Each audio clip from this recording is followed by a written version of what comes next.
All right, I'm going to invite people who are in breakout rooms to rejoin. It'll take them a moment to come back on. So if you're just joining us, people who are in breakout rooms, they'll be coming back in just a moment. We'll just give everyone a couple minutes to get back to the general session.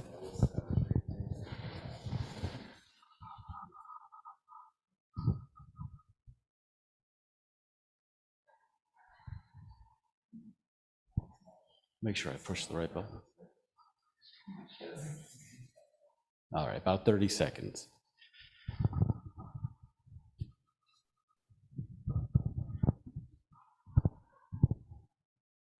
This room has quieted down. Great anticipation about this morning's talk. Everyone's excited. All right, about 20 seconds and people will be back in the general session.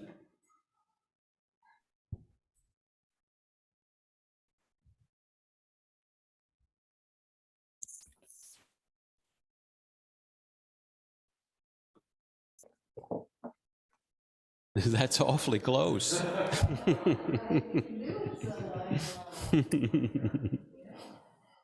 All right, everybody's back. Welcome back. Hope you had a wonderful time catching up this morning. So happy to have all of you here for Sunday Morning Zen. It's greatly appreciated that we get to gather together as a Sangha.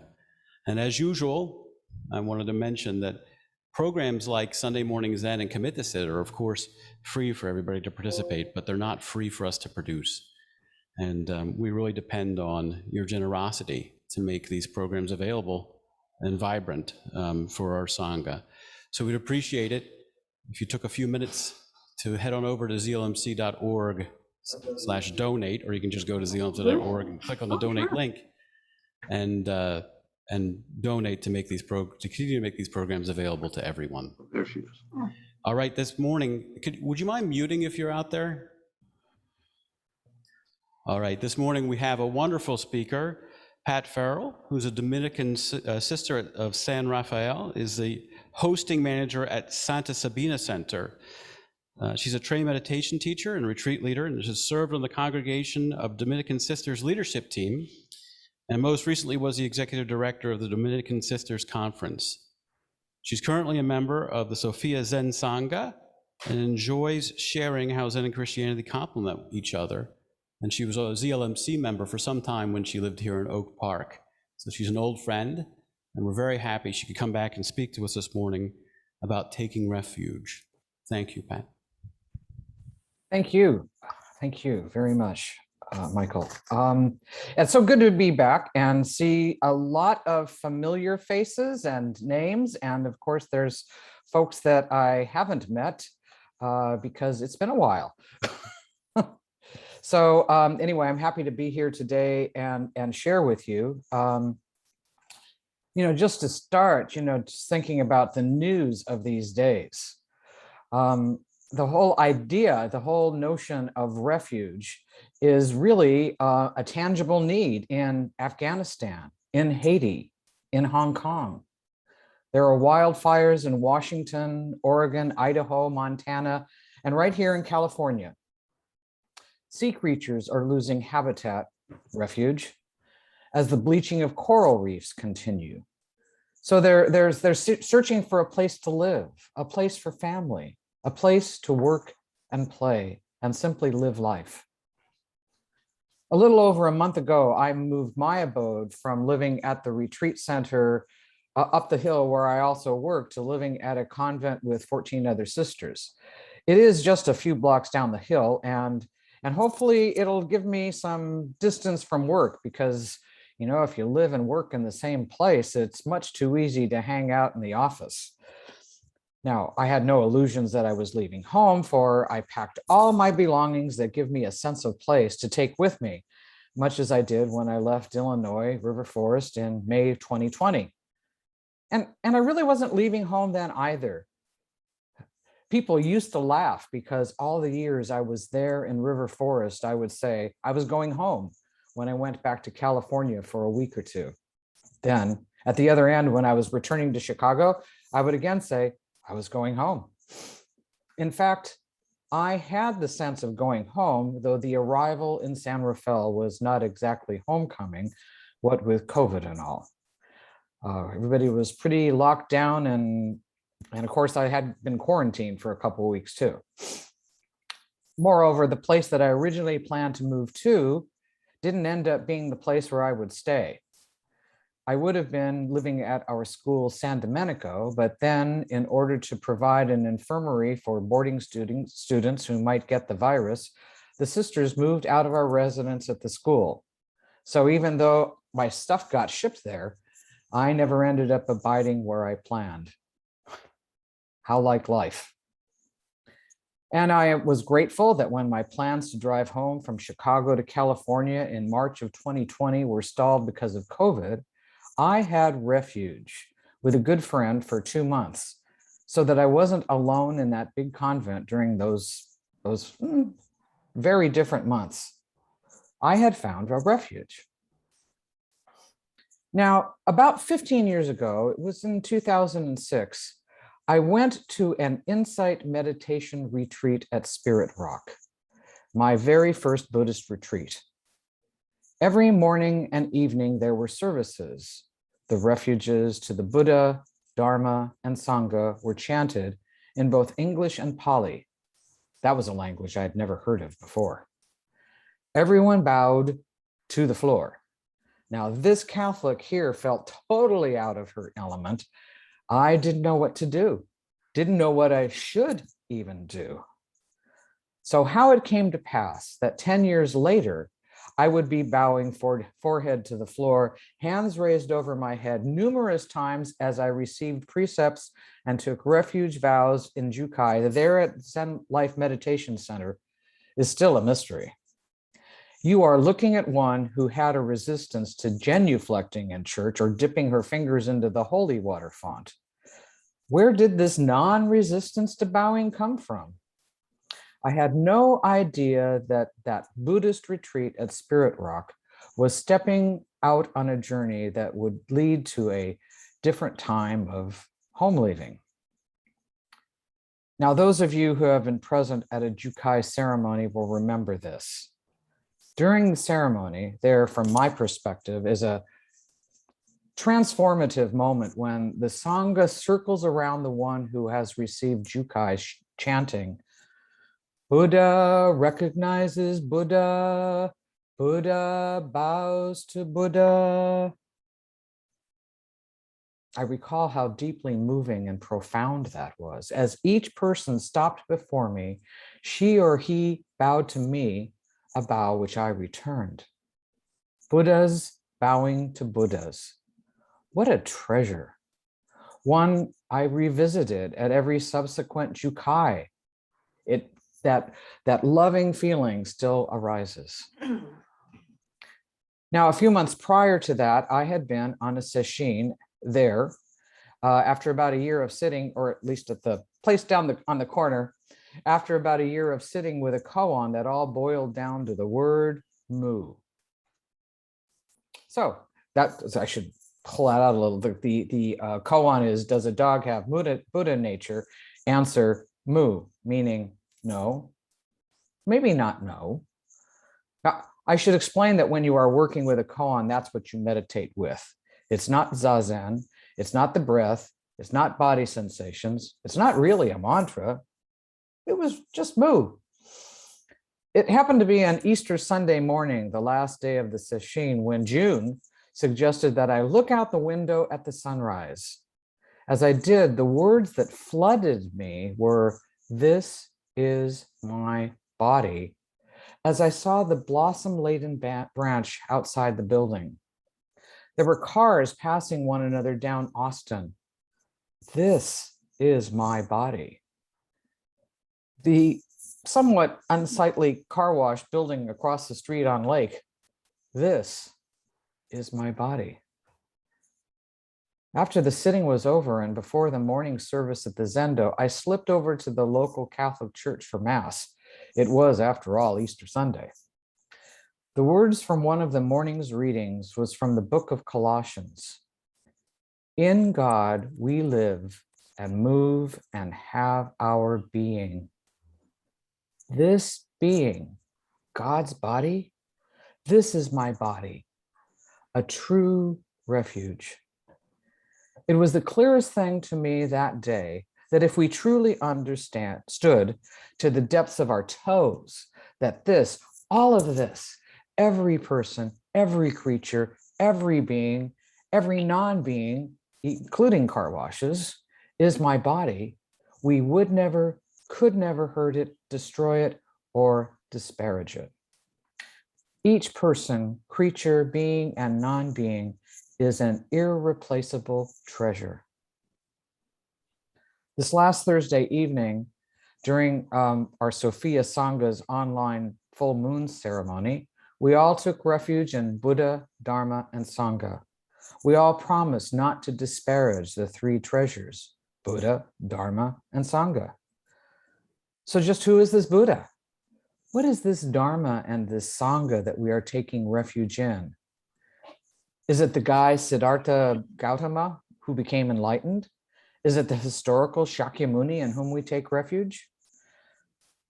I know the story. A lot of us know the story and find his teachings freeing and practical. But for me, connecting with him as a person, not so much. Certainly, that is not what is meant in this refuge taking, to place all our trust in a man of wisdom who taught a path out of our suffering.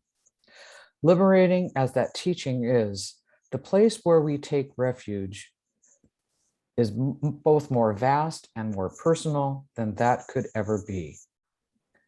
Of course, I had some understanding of that when I studied for Jukai there at Zen Life Meditation, and our understanding continues to grow. There was something that my teacher Paula included among some readings she gave me a couple of years later that opened my understanding to who and what, to the who and the what of refuge further. It is from Dinan Katagiri's book, Returning to Silence. I take refuge in the universe. I take refuge in the teachings of the universe. I take refuge with the people who take the teachings of the universe seriously. The universe. What could be more vast or inclusive than this amazing universe? The universe does not stand apart from me.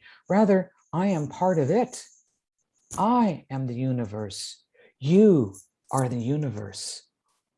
The words "we are stardust, we are golden" are not simply clever words from Joni Mitchell's song Woodstock.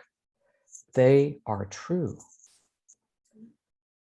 When I last shared with this Sangha, Zen Life Meditation Center in person, I shared something from the Flower Ornament Sutra, or otherwise known as the Avatamsaka Sutra. And today I'm going to share another passage that relates the Buddha and the entire universe that shows how Katagiri Roshi could express the refuges the way he did. In a single atom, there can be untold lotus worlds. Buddhas pervading the entire cosmos and every atom therein. Worlds becoming, subsisting, decaying. The point of a single atom is boundless, containing measureless lands. In each land are Buddhas with lifespans of unspeakable eons. This universe and all it contains is my body. It is vast beyond all imagining and as particular as the freckle on your face. Where else is there to take refuge? This Buddha body is everything I am. As it says in the Heart Sutra, there is nothing to attain. And as Shunryu Suzuki said, you are perfect as you are, and you could use some improvement. What can we do but bow? And where do I go to take refuge in Dharma, the teachings of the universe? Dogen told the story of a national teacher in China by the name of Huizong, who said, obviously, insentient beings always speak Dharma. The speaking never stops. So if we pay attention, we will discover Dharma being taught everywhere. Now, just this last weekend, we had an online retreat at Santa Sabina Center with the poet Mark Nepo. I'm assuming that some of you have read Mark, his work, his poets, his poems, some of his prose, his books. Anyway, I learned this new word, this new term, upaguru. An upaguru is the teacher who is in front of us right now, or sitting next to us right now, or underneath us or above us. We are surrounded by upagurus, by teachers, every moment. Now, of course, I've spent much of my life looking for it, a final word to rest on, as if that would be a refuge. Yet as far as resting is concerned, the first thing that comes to mind is RIP, rest in peace. This is what we get to do when we are 6 feet under. Moreover, in the Vimalakirti Sutra, Vimalakirti told all the bodhisattvas that were gathered in his 10 by 10 room, the Dharma is not a secure refuge. She who enjoys secure refuge is not interested in the Dharma, but is interested in a secure refuge. Let me repeat that. The Dharma is not a secure refuge. The one who enjoys a secure refuge is not interested in the Dharma, but is interested in a secure refuge. So every morning I repeat those bodhisattva vows, including Dharma gates are boundless. I vow to enter them. Well, the universe provides lots of opportunities to act on our words. Several months ago, something happened that got my goat. Can you imagine anything like that during this last year and a half, or perhaps any time? Anyway, what sprung to mind was, this Dharma door too? Then I remembered that old game show, Let's Make a Deal. Anybody remember that one? Well, if you do, you may remember that the contestants had to choose toward the end from among 3 doors. If they opened, let's say, door number 3, they would win the grand prize, a sports car. Door number 1 maybe had a consolation prize of a year's supply of toilet paper. I guess they didn't know back then how valuable toilet paper would become. If they opened up door number 2, they got goats. So I laughed at this Dharma door that was before me now, and I said, okay, I choose Dharma door number 2. Sometimes you get the goats. And just to say a little bit about the value of goats, herds of them have been placed on many of our hillsides in this area so that they will eat up the low shrubbery on the hills and reduce our fire danger. The doors that universe holds in front of us are never the last word. The Dharma is boundless, boundaryless, and perhaps bottomless. Taking refuge in the Dharma, taking refuge in the teachings of this vast universe, is stepping off a 200-foot pole. What a breathtaking place to take refuge. What can we do but dance? Probably the refuge we find most welcoming is that of Sangha. After this last year and a half, we can each identify our deep need for the physical nearness of community. A friend sent me a wonderful little book, Mouse and Crow Investigate the Disappearance of the Hug. It's got wonderful watercolor illustrations. I'm going to read it to you. So, during the years 2021, a strange and terrible thing happened. The hug disappeared. Before the year 2020, the hug lived everywhere. In the cities, in the forest, in the sea, with the animals and us. We then forgot to take care of our home, Mother Earth. We polluted the sea. We cut down the trees. Viruses were set free and came to live with us. As a result, the hug was banished from our midst. Mouse and Crow, experts in the search for light, set out to find the hug. They found the hug inside homes, but nowhere else. Mouse and Crow looked everywhere, in schoolyards, backyards, and sidewalks. In every corner of planet Earth, no hug. Then clever Mouse and Crow realized the hug did not really disappear. It was waiting for us to find wisdom to come to our senses. At this point, many Sanghas have met in a limited basis in person for those who've been vaccinated.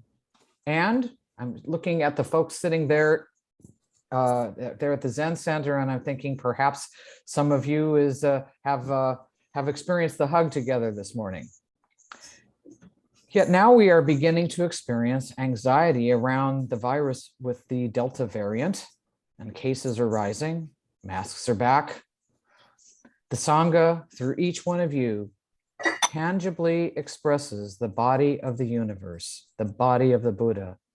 The love and support of the Sangha is something we can taste, touch, and feel. Even during the time of the disappearance of the hug, we could sense one another's love and support online. As precious as our flesh and blood Sangha is to us, the Sangha that we are offered through Gary's word, I take refuge with the people who take the teachings of the universe seriously, is a treasure beyond measure. Just like the teachings of the universe and the universe itself, we can take refuge in a community that is boundless and boundaryless. What can we do but offer refuge in return? We take refuge in a universe, like I said, that is boundless and boundaryless, in teachings that are available to us everywhere we turn, in a community of persons who seek to actualize the universe and the teachings as a net of love and support. No wonder these are called the three treasures. Treasure. So, what comes to mind with the word treasure? Well, one thing that pops up, to me anyway, is pirate's booty, complete with a map and a red X marking the spot. And perhaps for those of us who have enjoyed the book, The Hobbit, we can imagine the dragon Smaug's hoard of gold and jewels in the lonely mountain just outside the town of Dale.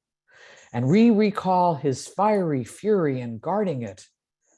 And I wondered as I wrote this, do I have such fiery fury at guarding my treasure within? Many consider beauty to be a treasure.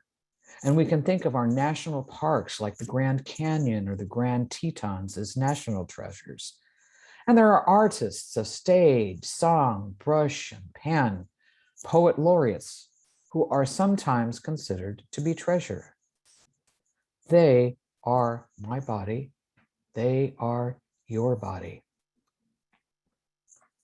Now, I mentioned fires, and I know you've all read and watched the news and know of the many fires in the West. The Dixie Fire, the second largest in California history, is still raging and is only 35% contained. Just so you know, this fire isn't anywhere near where I live, so we are not in any danger of fire these days. It's probably about 5 hours away, I guess, in a car. That's not to say that a lightning strike couldn't happen on the hillside behind us, and, well, our eucalyptus trees are potential torches, but it's just not close to us right now. A couple of months ago, we were all concerned with the willow fire that was in Big Sur. It was a threat to Tassajara Zen Monastery. Everyone there was evacuated except for the handful of monks who stayed behind to keep the sprinklers going on the roofs. They call it Dharma rain, and they keep the perimeter of the property damp, of a small circle of the property. These monks are called fire monks. And there is a wonderful book that I read last summer, The Fire Monks of Tassajara. It's about a small handful of monks that saved the monastery from the wildfire in 2008. And there had been a previous fire even before that they had stayed behind and saved the place from. Clearly, their steady practice and their Sangha was a refuge to them as the blaze encircled them. One of the posts about the fire in June this year read, "The Tassajara fire crew had ladder training today, and they are maintaining pumps and sprinklers. They are sitting zazen every morning and holding service. Spirits are good."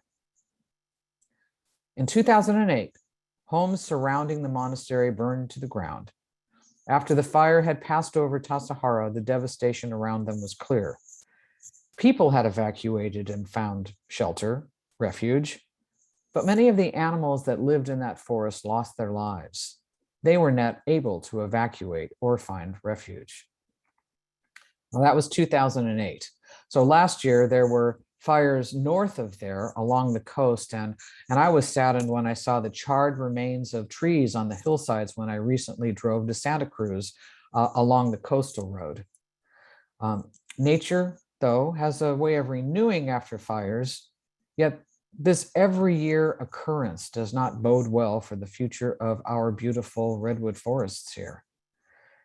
I'm sure you saw the images last year of the skies in the Bay Area. That one day, it was absolutely eerie, otherworldly. As it was all day long. The skies were filled with a smoky kind of smokiness, but the color of the sky was like it was a sunset or a sunrise all day long. The skies were orange the whole day, and the light was dim. This is our body. Do we treasure it?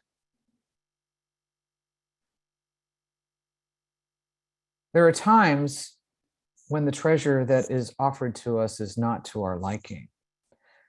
After all, sometimes we do get the goats. And there are things that I won't ever like, nor should I. We all remember January 6th of this year. It was the next day or the day after that when I was sitting zazen in my room and an image came across my mental screen. The image of the insurgents occupying the Capitol building, waving all manner of flags. And as that terrible image appeared in my mind, words accompanied it. This is my body. Now, those words did not surprise me so much as they have been recurring words ever since working with that Mu Koan. Eucharist is a Catholic sacrament where we partake of the body of Christ in communion. And so this has been and continues to be an important metaphor for me. And perhaps I should explain for all of you who don't know that the words, "This is my body," are pivotal words in that sacrament in which the bread becomes the body of Christ. So I find Eucharist, I find the body of Christ in lots of places. I recall the first oryoki. It's a Zen, Japanese Soto Zen way of eating a meal during a sesshin, and I think it's done in most monasteries almost every day. But anyway, so I experienced an oryoki, and at the end of the meal, there's all kinds of prayers, gathas that are recited through it, recognizing the sacredness of the bowl, of our utensils, of our servers, all of it. So at the end of the meal, I looked up and said in wonder, that was Eucharist.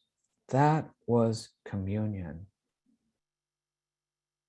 And a meal with a precious conversation and perhaps a glass of wine, this is communion to me. It doesn't have to be Sunday Mass. But the words that came to mind when taking in this disturbing image after the words, "This is my body," were the surprise words. Take and eat. Now, those are difficult words. How can I possibly find nourishment in this image? Perhaps only by transforming it. How do I transform my taking refuge into giving or being refuge? First of all, I must challenge my own understanding of refuge. The Christian image that so quickly comes to mind is from the book of Psalms, with God as our refuge and strength. And no one expressed this image better than Martin Luther in the 16th century with his rousing song, "A mighty fortress is our God, a bulwark never failing." Images such as these seduce us into thinking that there is something sturdy and lasting to hold onto that will protect us from pain or death. When I first investigated Buddhism and started practicing both Vipassana and metta meditation, I found that Buddhism offered practical tools for living that I hadn't discovered in Christianity.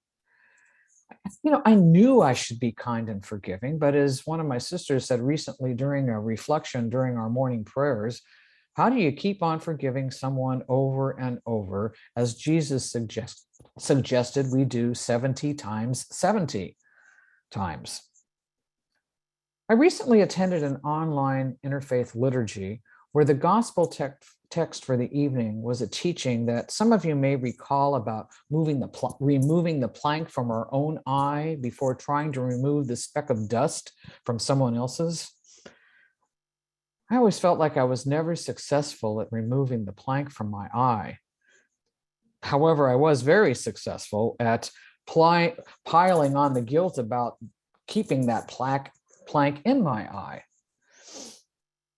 As the evening's teacher led us from the understanding that as human beings, kleshas, which are known as attachment, aversion, anxiety, apathy, and skeptical doubt, these kleshas naturally afflict us. And then we did a meditation with one of those afflictions. And finally, we did a metta or loving kindness meditation. As we did this, I was reminded of what I learned upon encountering Buddhism back in 2006, that these practices were practical and that Buddhism gave me tools that when I put them to use, they started to change my heart by starting to change bit by bit some of my habitual thought patterns. I began to understand that thoughts and feelings simply arose. They were not me. I was neither bad nor good for their having arisen. And I learned that when I simply observed them, they lost their power. And metta, what a powerful tool that is. First, for putting into practice healthy self-love. And what I found most powerful is the transformation that can happen when I pray metta for the one with whom I have difficulty. Perhaps that crowd on the Capitol steps. It isn't that difficult person changes through this process. The alchemy occurs in my heart and changes my attitudes. So what I found was that when I practiced metta for that unruly crowd of insurrectionists, my heart softened. That's not saying that they should not be prosecuted for their unlawful and seditious actions.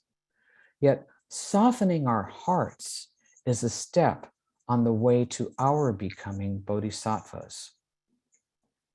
The following poem is from the book, The First Free Women, Poems of the Early Buddhist Nuns. This poem is entitled Dhamma, which is the Pali word for Dharma. Another day, walking in circles with an empty bowl. Leaning on my staff in the middle of the road, my whole body shaking with hunger. What little strength I had left me. As I was falling to the ground, I saw I was the spoonful of rice, and this whole world the bowl. You can't miss, even if you try. This is my body, this spoonful of rice, This is what we can offer. This whole universe is the bowl that holds us. It is time for us to transform any of the images that haunt us into what an 8th century monk by the name of Shantideva offers us in the way of the Bodhisattva. And perhaps we could let our intention be not so much to only take refuge, but to give it, remembering that we can never truly give what we have refused ourselves. We need to give ourselves refuge so that we can offer it to others. And as in metta, well, who do we offer our loving kindness first? To ourselves. As for Shantideva's words, I'm going to read them now.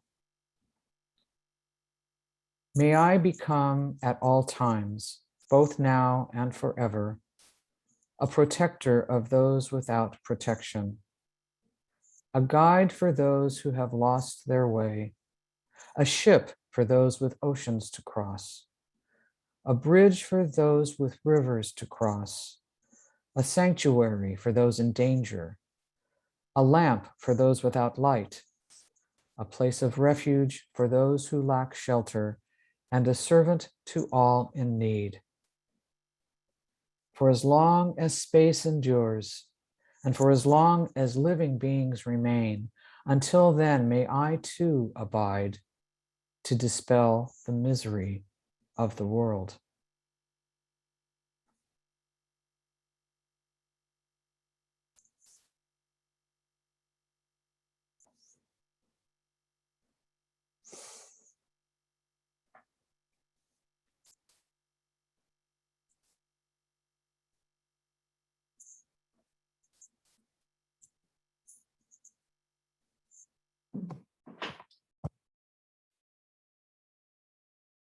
So I would be open to questions, comments. Don't know if I can answer them, but. Pat, thank you for that. This is Chris. Thank you. I'm so delighted that you agreed to come and share your wisdom with us once again. It's wonderful to see you. I don't have a question, I just have a comment. I appreciate the image of goats will stay with me whenever I'm having maybe a challenging Dharma experience. I think that image of goats will help me to stay a little more humorous and open about whatever it is. And I also just really appreciate the both your sharing the story of how you came, how you felt that this is my body, and how you pulled that through your whole talk. It's really powerful, very moving, and thank you. I appreciate it. Oh, thank you, Chris. I miss seeing you.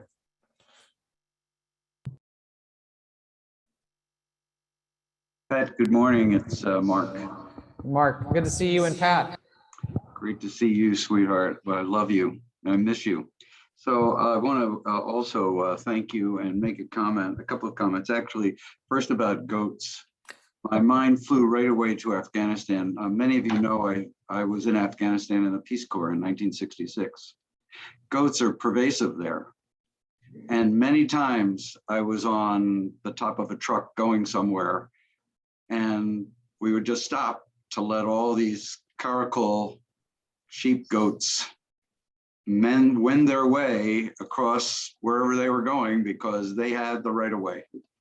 And it was a great memory that you just helped me fly up into my mind, and also to share with you that my heart is just aching for what's happening in Afghanistan.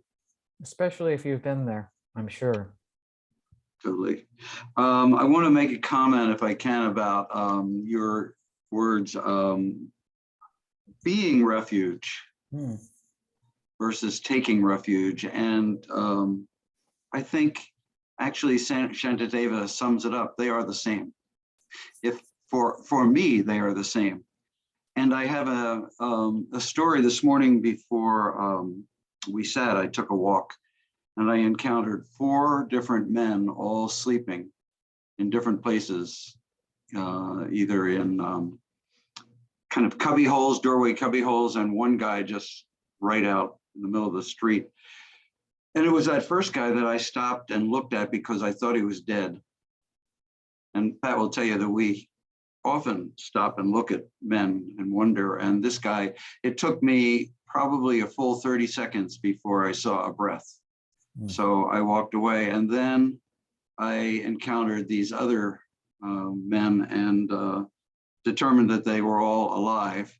And I thought, wonderful, they're all alive. And I thought to myself, at the same time, some people might not say wonderful, that these guys who beg on the streets and maybe to them the scourge of the earth are alive. But I think every human being deserves to be alive. And I think in a way,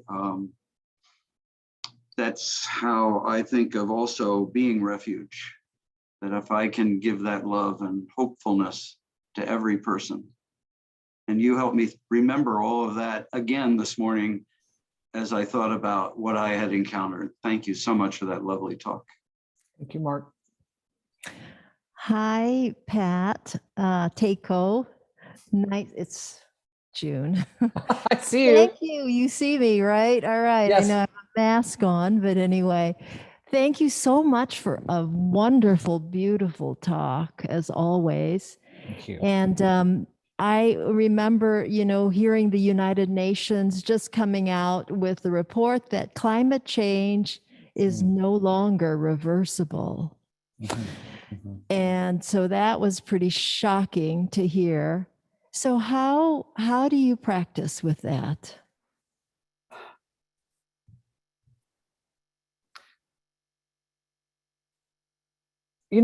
We would like to be able to change things and have everything be to our liking.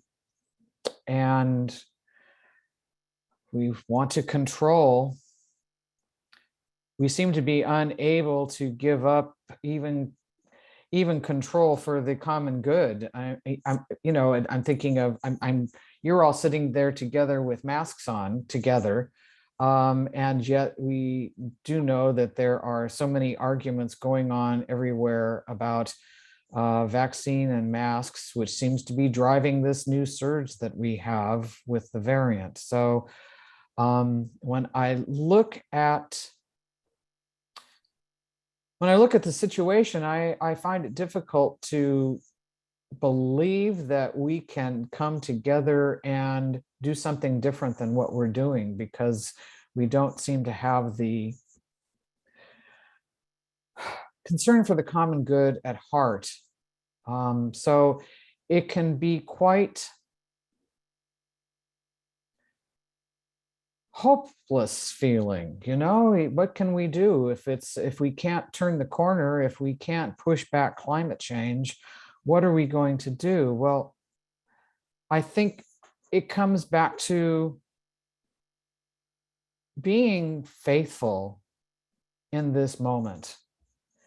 We get deterred in so many ways in our lives when we start hanging on to future thoughts, future dreams, future goals. That's why I mentioned about the Heart Sutra, that there is no attainment. We only have this moment, this person in front of me. Mark had those people who were in the doorways and sleeping, who were homeless. We can do this. In the midst of the worst thing that can be happening to us, I believe that we can be attentive to the person in front of us. We can be attentive to, you've all heard that it might be seem like a lame story, but it's that Starfish Story about, the kid walking along the beach, and it's littered with starfish that have been washed up and are going to die because they've been washed up on the shore. And she walks up and she takes a starfish and she throws it into the ocean, and she picks up another one and she throws it into the ocean. And this guy says to her, "What are you doing that for? And you can't save them. Look at them, they're all going to die." And she reached down and she picked up another starfish and she threw it into the sea. And she said, "I helped that one." And, we don't know. We know what scientists have told us about that we can't turn it back. And at the same time, in Buddhism, we learn to say, "I don't know," to have a not knowing mind. We don't know. We know what science says and we believe what science is teaching us, and we know what's happening is not good.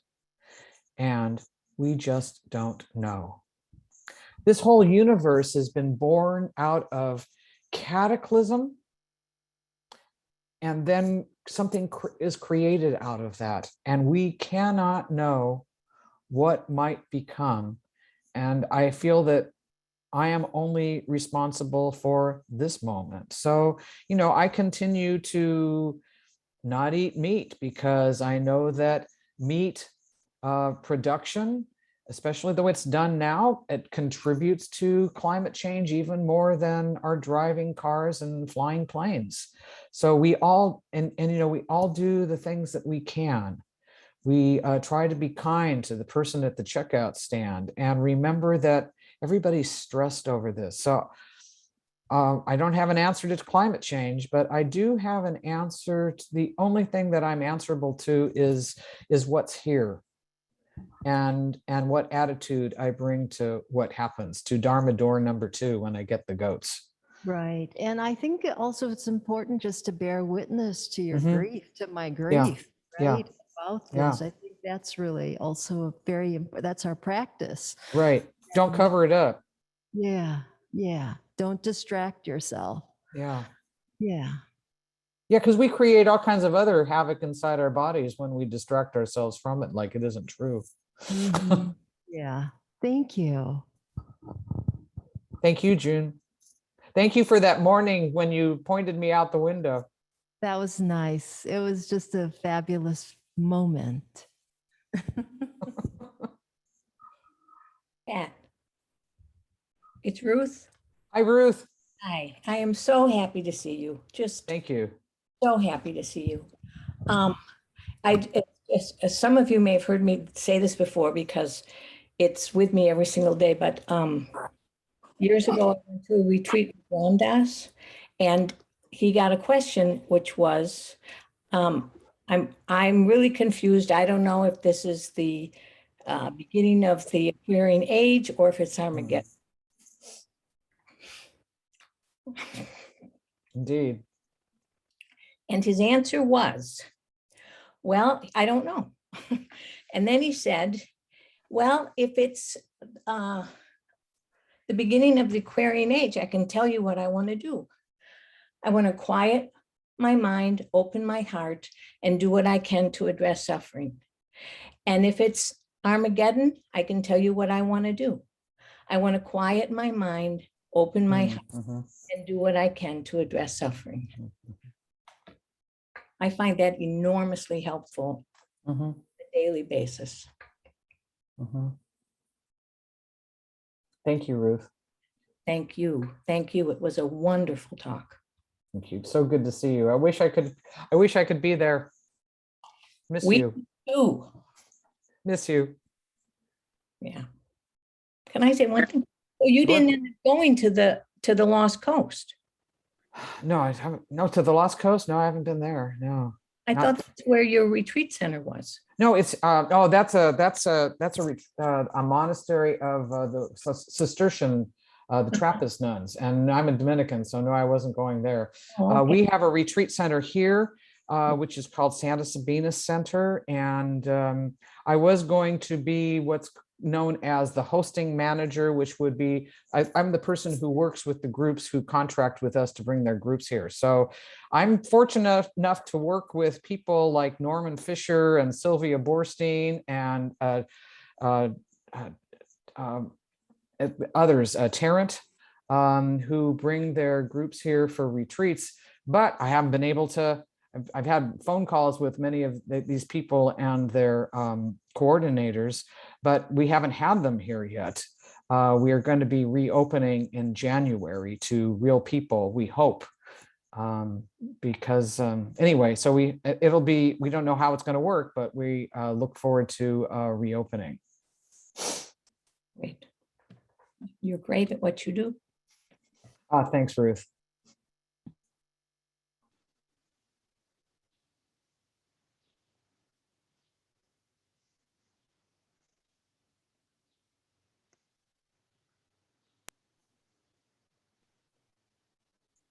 Where I mentioned that I hadn't ended up going was, see, I had intended to work at this retreat center, not live there. I was going to live out at our school, and that's what got turned upside down with COVID, because it was very upsetting to the sisters who lived there to have to move after many years. But they did, you know, everybody does what they need to do. So anyway, I'm happily in a convent here. I'm in a guest room downstairs where we have good internet. Living with 14 other sisters and enjoying it very much. It's good. It's good to be home, even though that was home when I was there. Hello, good morning, my friend. Oh, it sounds like This is Patricia. It is Patricia, and hello, my friends at the Zen Life Center. I miss you all, and so lovely to be able to participate in this moment with you all. I loved your talk, as I do all your talks, really, Thanks, Patricia. because Thank they you. always fill me with new things that I'm learning and reminders and reinforcement and a little bit of, I feel the love when you talk as well. I guess the thing that I most will take away from this today is the taking, giving, being refuge, and that being kind of a constant meditation. I really appreciate it and will take it with me. So thank you. Thank you, My- Patricia. Good to see you and hear your voice. Thank you.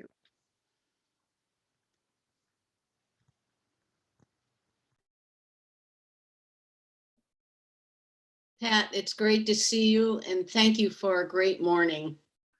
You're welcome. Who's speaking? I'm It's looking. Robin. Oh, hi, Robin. Thank Nice you. to see you. It's good to see you too again. Hi, Pat, this is Shannon. I'm new to the Sangha. I live in Massachusetts. Okay. Well, that's Right? how about it?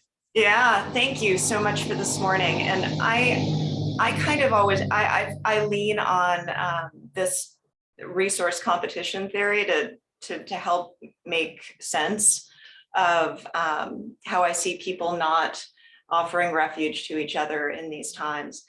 And I was hoping you could talk a little bit about how, I mean, I kind of blame that on fear.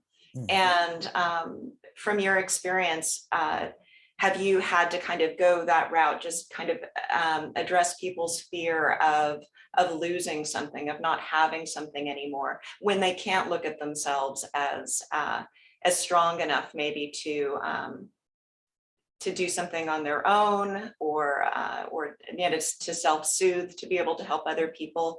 Is there anything you can offer around that?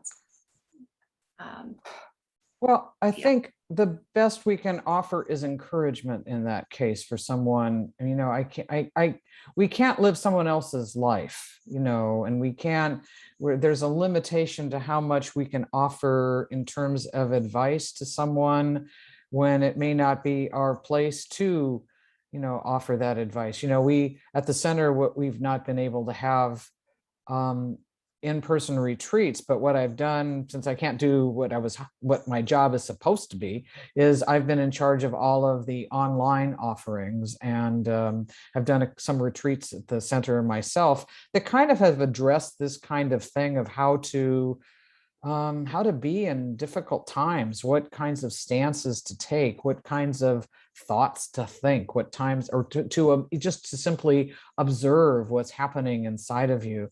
And I would agree. I think that fear is a big thing. We're afraid of losing something. We're afraid of we're afraid to make ourselves vulnerable, because I was just listening to a podcast today that I wish I could think of the woman who's being interviewed, but teaches at Yale. She has this class on happiness at Yale, and it's kind of like the most attended class that they have there. And she talked about that when we step out of ourselves, it's our relationships with other. It's the Sangha. It's our relationships with other. There's a happiness making that occurs when we reach out to someone.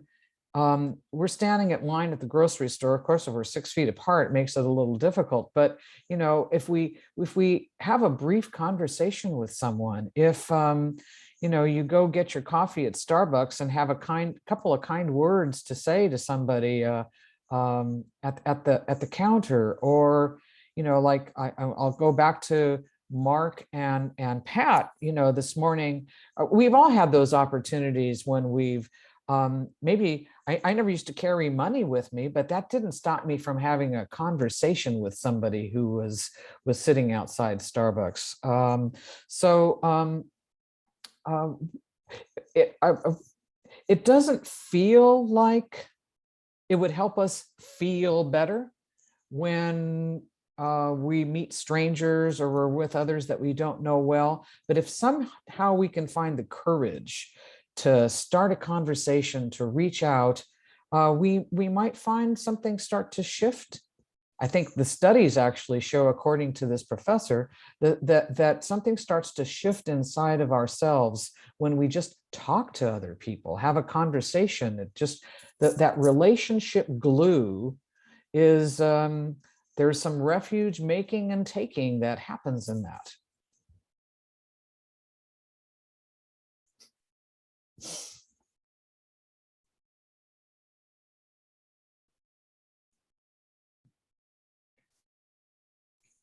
Pat, thank you so much. We really appreciate that you came, and we look forward to you coming again. Well, thank you, Chris. Thanks for inviting me. And it's good to see, I see Karen. And I see Earl. I see some other folks, and some people don't have their cameras on, so I can't see them. But anyway, it is so wonderful to see everyone, and Pat Cozy there, and Patrick and Jackie, and I don't know if do I know Melanie? Okay, but anyway, and to see the folks at the Zen Center. I'm glad you're able to assemble even at a social distance, and I have such wonderful memories of being with all of you there. So thank you. All right, Pat, thank you. Thanks for the wonderful Okay. talk, Bye, Pat. everybody. Thank you. Okay. Take care. Much, You too. much love. Bye, Thank you. everybody. Bye-bye. Thank you, Pat. Welcome. Thank you very much. Thanks. Thanks, Shannon. See ya. Thank you.